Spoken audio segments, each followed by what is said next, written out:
Today's story is called Young Henry and the Dragon.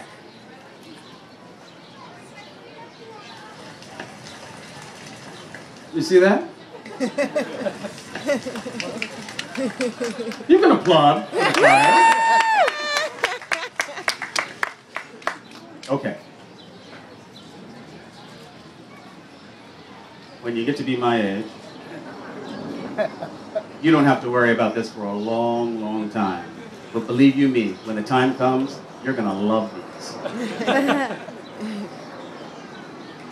Young Henry went adventuring through the woodlands dark and vast, and found himself away from home with daylight fading fast.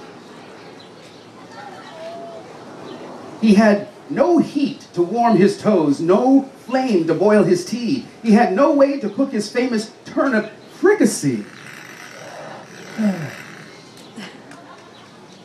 But Henry knew that to the west and slightly to the south, within a cave, there lived a beast with fire in its mouth.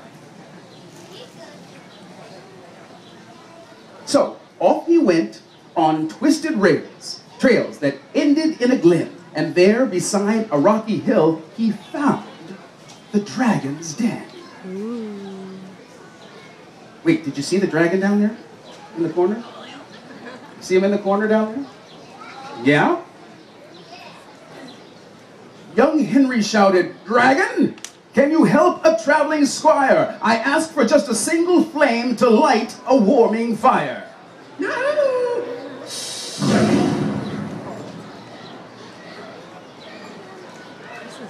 The ground began to boom and quake, and smoke curled through the air. A giant beast with scarlet eyes came rumbling from its lair. "Begone!" the dragon puffed and growled. "Begone, or you'll be toast!" It snorted out a little blaze. "I'll have a squire roast!"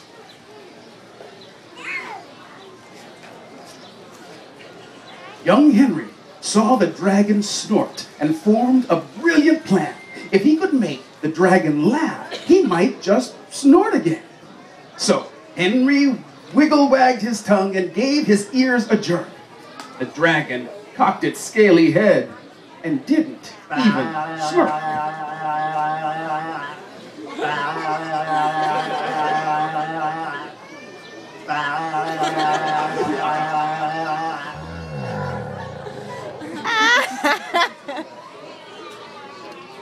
Then Henry peeked between his knees. His hat fell off his head, and in a rather squeaky voice, "Hello there," Henry said. Young Henry danced a crazy jig, his nostrils wide and flared. He jumped up high and crouched down low. The dragon only stared. With hands tucked underneath his arms and squatting on the ground, young Henry quacked just like a duck and waddled all around. He pulled his pants up to his chest, he did a little spin, he pinched his nose and sang a song. The dragon didn't grin.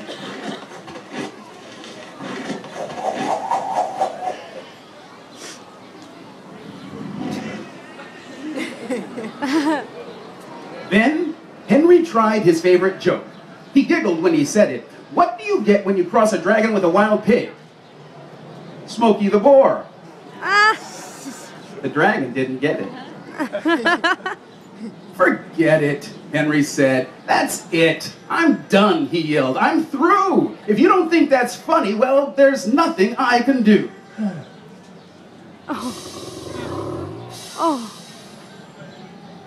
So, with a huff, he turned to leave, but tripped upon some roots. He hit the ground and tumbled, rolling head right over boots. A little oak tree stopped him. It shivered with the shove. Then acorns, leaves, and tiny sticks rained down from up above. From deep inside the leafy pile, young Henry heard a squeak. Was that a giggle? Henry thought. He took a little peek. The dragon swayed from side to side and twitched from head to claw. A smoking snort escaped its lips, and then a huge guffaw. The blaze shot out 100 feet. young Henry took his aim. He lifted up a knobby stick and caught the passing flame. With torch held high, he freed himself. He had his fire at last. And while the dragon rolled about, young Henry tiptoed past. Then, far off from the dragon's lair, in daylight's final glow, young Henry took his little flame and watched it pop and grow.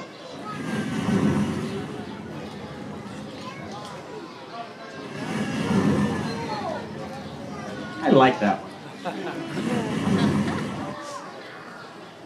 But there, beyond the fire's warmth, a massive shadow rose, and Henry shuddered as the smell of brimstone filled his nose. The giant beast with scarlet eyes had found his hiding place. The dragon stood above him now, a grimace on his face.